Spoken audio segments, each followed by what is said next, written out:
अस्सलामुअलैकुम बिस्मिल्लाहिर्रहमानिर्रहीम। आज हम एक्सरसाइज 16.1 पढ़ेंगे। ये new mathematics book Karachi board send की है और ये चैप्टर नंबर 16 है, ज्योमेट्री एंड एनालिटिकल ज्योमेट्री।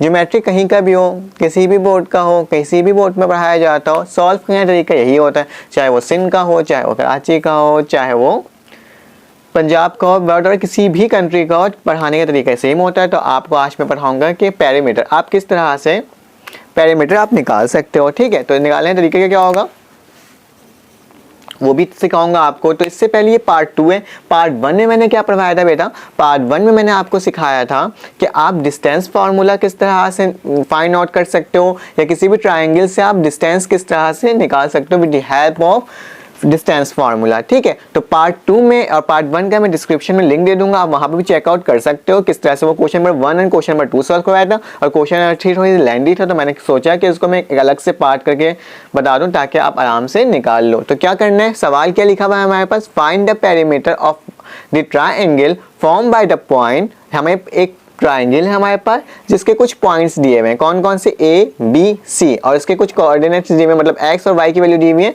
सब में। तो हमें क्या निकालना है, इसमें हमें पैरामीटर निकालना है। तो पैरामीटर निकालने से पहले आपको मैं एक चीज़ बताना चाहता हूँ कि अगर आपको मेरे अच्छे समझाने का तरीका अच्छा लगता है और आपको समझ में आता है, या फिर आपको कोई ऐसा चीज़ लगता है कि मैं कुछ गलत कर रहा हूँ या कुछ और मुझे अपनी वीडियो की क्वालिटी में इन्हेंसमेंट करनी है, तो आप मुझे कमेंट्स में बताएं ताकि मैं उसे इंक्रीज़ कर सकूं, बेहतर कर सकूं। और अगर आपको मेरा समझाने का तरीका अच्छा लगता है तो आप प्लीज़ लाइक एंड सब्सक्राइब ज़रूर करिएगा।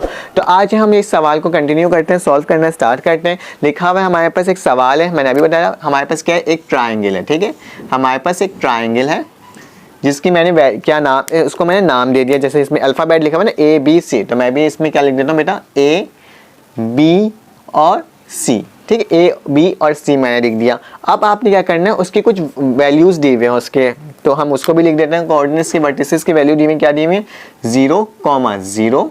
एक कॉमा बी की वैल्यू क्या है बेटा, बी की वैल्यू हमारे पास है 4,0, जबकि सी की वैल्यू क्या है बेटा हमारे पास 2,2√3। तो ये हमारे पास कुछ वैल्यूज़ दी हुई थी, उसको मैंने लिख दिया है। हमें निकालना क्या है बेटा, पैरामीटर। तो हमने पैरामीटर बताता हूँ, पैरामीटर होता क्या है। ठीक है, पैरामीटर हमें फाइंड आउट करना है ना, तो मैं बताता हूँ होता क्या है।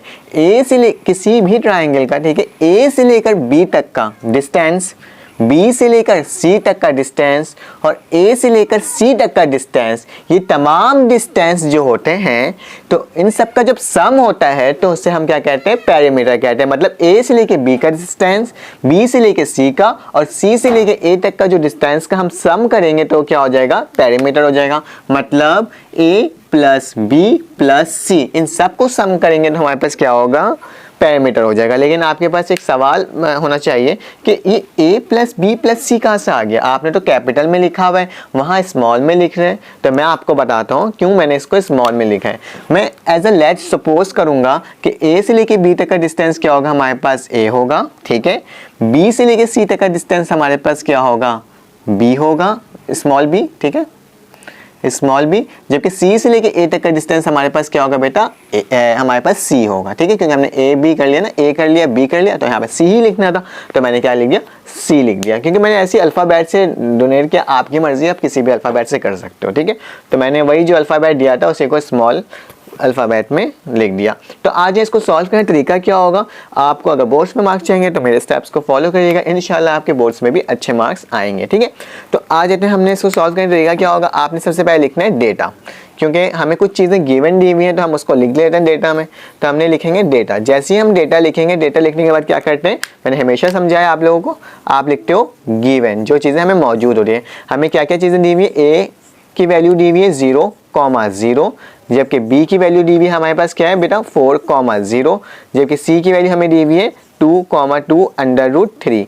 ये तीन वैल्यूज हमें दी हुई हैं, जबकि हमें निकालना क्या है, रिक्वायर्ड क्या है, हमें कौन सी वैल्यू निकालनी है, यहाँ लिख देते हैं रिक्वायर्ड। हमें वैल्यूज निकालनी है, पैरामीटर की वैल्यू निकालनी है, तो हम क्या लिखेंगे यहाँ पे, पैरामीटर लिखेंगे।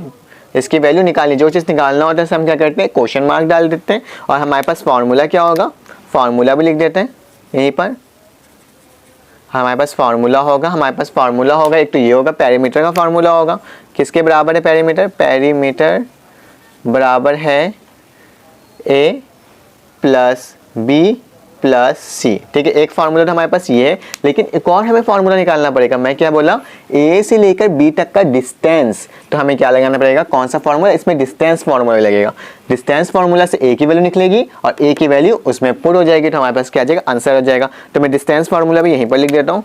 आपने क्या लिखना है, यहाँ पे डिस्टेंस लिखना है, ठीक है।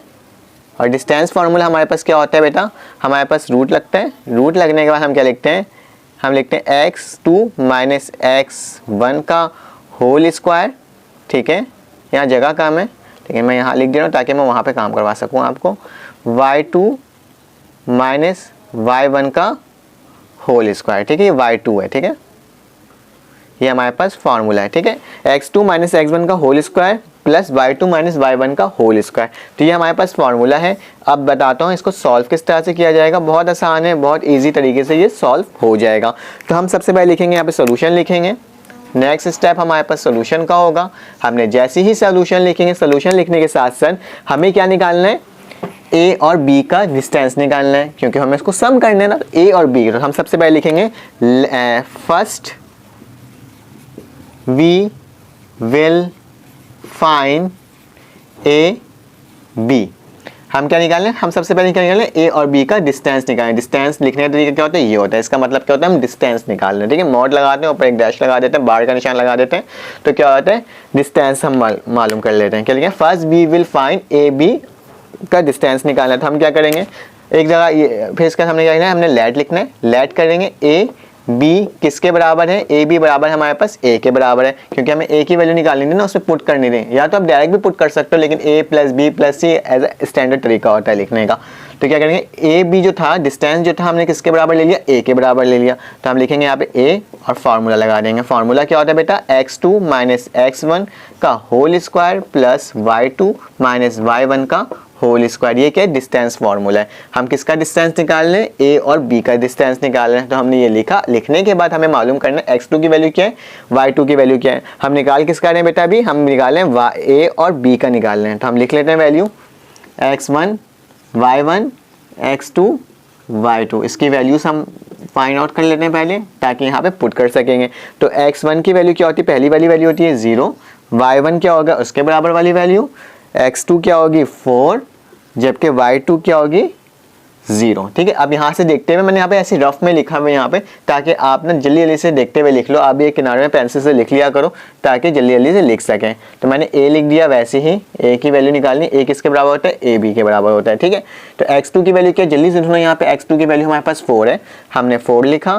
फिर इसके बाद कौन सा निशान है, माइनस का निशान है, माइनस लिखा। फिर x1 जल्दी से ढूंढना, यहाँ पे x1 हमारे पास क्या है, 0 है, और इसका क्या हो जाएगा बेटा, स्क्वायर लग जाएगा। यहाँ तक कोई मसला नहीं होगा इंशाल्लाह। फिर हमने क्या लिखना है, प्लस लिखना है। फिर y ब्रैकेट डालना है, y2 की वैल्यू जल्दी से इसमें ढूंढना है, वैल्यू क्या है हमारे पास 0 है। फिर हमारे पास माइनस है, y1 की वैल्यू क्या है, y1 की वैल्यू भी हमारे पास बेटा 0 ही है, और इसके ऊपर क्या लग जाएगा, स्क्वायर लग जाएगा, ठीक है। सिंपल कैलकुलेशन परफॉर्म करना है, जैसे हम करते हुए आते हैं हमेशा बचपन से। क्या करना है, 4 को जब 0 से मल्टीप्लाई करोगे क्या होगा, कुछ भी नहीं होगा। 4 से जब 0 से माइनस करोगे क्या होगा, 4 ही बचेगा, और उसके बाद क्या हो जाएगा, स्क्वायर लग जाएगा। और 0 को 0 से माइनस करो, कोई फर्क नहीं पड़ता, तो सेम ही रह जाएगा। तो हम क्या कर देंगे, अब 4 से कितना होता है हमारे पास, a वैसे ही लिखा, 4 4 से हमारे पास 16 होता है, क्योंकि 16 4 का स्क्वायर है ना, 4 को 4 टाइम्स मल्टीप्लाई कर दो, तो 4 4 से 16, और 4 का रूट क्या निकलता है हमारे पास, 16 का हमारे पास रूट क्या निकलता है, 4। तो हमारे पास a की वैल्यू क्या आ गई बेटा, पहली a की वैल्यू हमारे पास आ गई है, a की जो वैल्यू हमें चाहिए थी यहाँ पे वो क्या आ गई है, 4। तो मैं यहाँ लिख देता हूँ a की वैल्यू क्या आई है हमारे पास 4। इसी तरह से बाकी वैल्यू भी लिखते रहूँगा, ताकि हमें याद भी रहे, ठीक है। क्योंकि यहाँ पे फुल हो चुका है, तो मैं क्या करता हूँ, इसको रब करता हूँ। रब करने के बाद b और c का मैं आपको वैल्यू निकाल कर दिखाता हूँ, डिस्टेंस निकाल के दिखाता हूँ। मैंने इसे रब कर लिया। अब चलें इसे सॉल्व करते हैं आगे। हमने क्या निकाल दिया, a और b की वैल्यू निकाल ली। अब हम निकालेंगे b और c की वैल्यू, ठीक है। b और c की वैल्यू क्या लिखोगे, यहाँ पे फिर से लिखोगे इंग्लिश में, now we will find B और सी का क्या निकालना है, हम डिस्टेंस निकालें। तो डिस्टेंस निकालने का तरीका क्या होगा, अभी बताया था, लेट कर लेंगे सबसे पहले। बी किसके बराबर है, बी और सी के बराबर है, ठीक है। मैंने क्योंकि बी और सी को बी के बराबर लिया था तो मैंने बी लिख दिया, ठीक है। अब डिस्टेंस फार्मूला लगा के इसको हम जल्दी से सॉल्व कर लेते हैं। सॉल्व करने का तरीका जो होता है उसी तरह से करेंगे। x2 माइनस x1 का square plus y2 minus y1 का स्क्वायर। बार बार फार्मूला लिखा करें ताकि बोर्ड वाले जो एक्सटर्नल आपका चेक कर रहा होता है उसे बात चले कि आपने फार्मूला लगाया है, क्योंकि इस सबसे नंबर्स आपके कट सकते हैं अगर आप स्किप करके डायरेक्ट वैल्यूज पुट करोगे तो, ठीक है। इन x2 x1 y2 y1 की वैल्यू हमें निकालनी होगी, मालूम करना होगा, क्योंकि हमने पहले a और b के लिए काम किया था तो इसकी वैल्यू कुछ और थी। अब हम क्या मालूम करेंगे, अब हमारे पास b और c है, तो हमारे पास अब कौन सा नंबर है, b और c। तो इन दोनों की वैल्यूज देखेंगे हम, x1 और y1 की वैल्यू। तो यहाँ लिख देता हूँ मैं x1 y1 x2 y2, ठीक है। x1 की वैल्यू क्या है बेटा 4, पहली वाली टर्म 4, फिर y1 की वैल्यू क्या है 0, x2 की वैल्यू क्या है हमारे पास 2 और y2 की वैल्यू क्या है हमारे पास 2√3। तो इस वैल्यू को देखते हुए यहाँ पे पुट करते जाएंगे और आंसर लेकर आ जाएंगे। कितना आराम से ये सॉल्व होते जा रहे हैं, इसी तरह से हमें सॉल्व करते रहना है। आ जाए, क्या लिखेंगे, x2 की वैल्यू क्या है बेटा हमारे पास, x2 की वैल्यू वहाँ से देखो हमारे पास 2 है। अगर हम वहाँ पे लिखते नहीं ना तो यहाँ पे सॉरी, यहाँ पे लिखने में ना थोड़ा सा मसला हो जाता है, मतलब बार बार देखना वो करना, एक जगह लिखा हुआ वहाँ से डायरेक्ट लिख लेंगे। तो x2 की वैल्यू हमारे पास 2 है और x1 की वैल्यू हमारे पास क्या है बेटा माइनस का 4 लिख देंगे, फार्मूला में 4 है, फिर स्क्वायर लगा देंगे, प्लस y2 की वैल्यू क्या है, y2 की वैल्यू 2√3 है, फिर माइनस का निशान है माइनस लगाया, और y1 की वैल्यू क्या है हमारे पास 0 है, हमने 0 लिखा और स्क्वायर लिख दिया, ठीक है। अब आगे चलें, आगे सॉल्व करते हैं। किस तरह से होगा, सेम वही तरीका आजमाएंगे जो हम आजमाते हुए आए। 2 में से 4 गया कितना बचा, या 4 में से 2 गया कितना बचा, माइनस का 2 बचा, इसके ऊपर क्या लग जाएगा स्क्वायर, प्लस लिखेंगे। ये जो टर्म इससे माइनस होगी तो क्या होगी, हमारे पास क्या आएगा 2√3 आएगा। कोई भी नंबर 0 से माइनस होता है तो हमारे पास सेम वही नंबर आ जाता है, कोई फ़र्क नहीं पड़ता, क्योंकि 0 कोई नंबर ही नहीं होता। आ जाए अब इसको मज़ीद सॉल्व करते हैं। आपको मालूम है अब कोई भी बेस में कोई नंबर ऐसा हो जो माइनस में हो लेकिन उसकी पावर अगर इवन हो, इवन नंबर मतलब 2 4 6 8, ये सारे जो नंबर जो दूसरे टेबल में भी आ रहा होता है तो उसे हम क्या कहते हैं, इवन नंबर कहते हैं। अगर उसकी पावर इवन हो और अंदर वाली जो वैल्यू हो वो माइनस में हो तो वो क्या हो जाता है, पॉजिटिव हो जाती है। तो हम 2 का जब हम स्क्वायर लेंगे तो 2 2 से क्या हो जाता है 4 हो जाएगा, माइनस में इसलिए नहीं होगा क्योंकि स्क्वायर लगा हुआ है, ठीक है। डबल दो माइनस टर्म जब माइनस होती है मल्टीप्लाई होती है तो क्या हो जाता है, प्लस हो जाता है, माइनस माइनस प्लस हो जाता है, सिंपल ये कॉन्सेप्ट है। इस स्क्वायर से ये रूट काटा तो क्या बचा हमारे पास 3 बच गया, लेकिन ये वाला 2 अभी बाकी है, तो ये जो स्क्वायर था वो इसके साथ भी था, तो 2 2 से क्या हो जाएगा बेटा 4 हो जाएगा, ठीक है। आगे सॉल्व करते हैं इसको। 4 हमने वैसे ही लिखा, प्लस लिखा, 4 3 से क्या होता है 12 होता है, तो b की वैल्यू क्या आ गई 4 + 12 हमारे पास 16 होता है, और 16 का रूट हमारे पास अभी हमने निकाला था, हमारे पास क्या आता है 4 आता है। आप कैलकुलेटर में देख सकते हो 16 का क्या आता है 4 रूट आता है। तो हमारे पास b की वैल्यू भी क्या आ गई बेटा, b की वैल्यू हमारे पास आ गई 4। तो आज हम करते हैं c की वैल्यू निकालने के लिए, मैं इसको रब करता हूँ एंड देन फिर हम c की वैल्यू निकालते हैं। अब हम किसकी वैल्यू निकालेंगे, हमने a b का निकाल लिया, b और c का निकाल लिया, अब हम निकालेंगे a और c का। ये c और a बात है कि हम स्टैंडर्ड में a और c लिखते हैं तो हम a और c लिख देते हैं। तो यहाँ क्या लिखोगे बेटा, now we will find a c, ठीक है। क्या निकालें, इसका डिस्टेंस निकाल रहे हैं, तो हम क्या करेंगे लेट कर लेंगे, यहाँ पे लेट a c किसके बराबर है हमारे पास, c के बराबर, क्योंकि हमने इसको c के बराबर लिया था, हमने c लिखेंगे। लिखने के बाद हम क्या करेंगे, यहाँ पे फार्मूला लगा देंगे, x2 माइनस x1 का whole square plus y2 minus y1 का होल स्क्वायर। तो ये क्या हो जाएगा बेटा, हमारा फार्मूला हो जाएगा। तो अब इसकी वैल्यू मालूम करने के लिए हम वहाँ लिख लेते हैं उसमें। तो हमने लास्ट टाइम क्या लिखा था, b और c का करा था, अब हमारे पास क्या है a और c। तो हमारे पास a ये है और c हमारे पास ये है, तो x की वैल्यू क्या हो जाएगी हमारे पास 0, y1 की वैल्यू क्या हो जाएगी 0, फिर हमारे पास क्या हो जाएगी c की वैल्यू क्या हो जाएगी, c की वैल्यू हमारे पास 2 हो जाएगी, x2 की वैल्यू 2 हो जाएगी और y2 की वैल्यू क्या हो जाएगी 2√3, ठीक है। बस ये वैल्यूज चेंज हुई हैं और कुछ चेंज नहीं हुआ है, ठीक है। तो अब क्या करेंगे, अब इस वैल्यू को लिख लेंगे। इसके अंदर लिखने का तरीका क्या होगा, x2 की वैल्यू जल्दी से इसमें ढूंढो।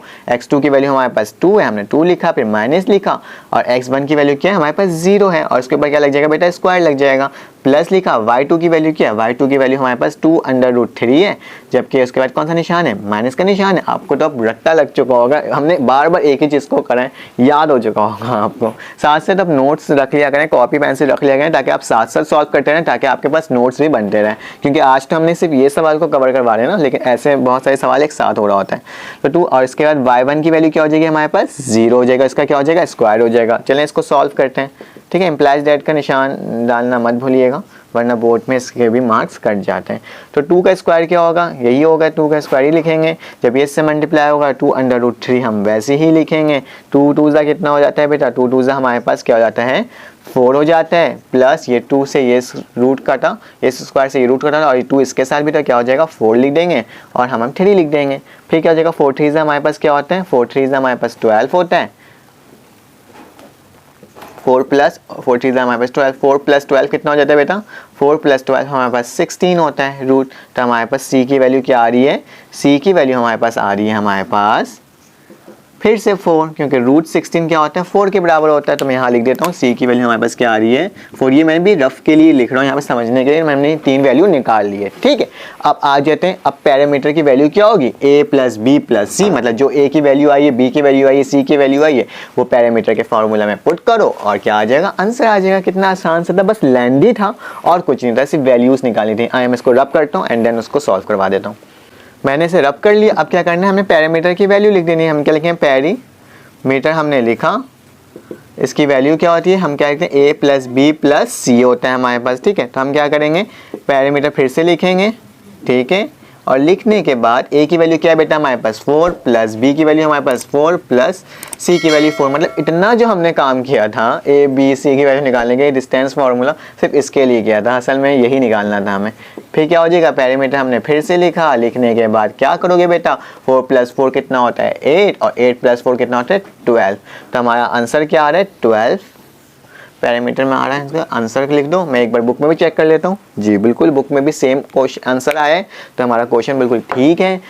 इंशाल्लाह मुझे उम्मीद है कि आपको समझ में आ गई होगी। अगर आपको समझ में आया, पढ़ाई का तरीका अच्छा लगा, तो आप प्लीज़ लाइक सब्सक्राइब करें और साथ साथ बेल के आइकन को भी क्लिक करें, ताकि आप तक मेरी वीडियो फ़ौरन पहुँच सके। और बाकी नेक्स्ट लेक्चर में आपसे मुलाकात होती है, एक नया टॉपिक 16.2 होगा हमारे पास, उसको पढ़ेंगे। और साथ साथ बाकी जो लेक्चर्स हैं उनकी तमाम लिस्ट बनी हुई, प्ले लिस्ट बनी हुई, वहाँ जाकर भी आप चेकआउट कर सकते हो। हर चैप्टर को मैंने सॉल्व करवाया है। अल्लाह हाफ़िज़।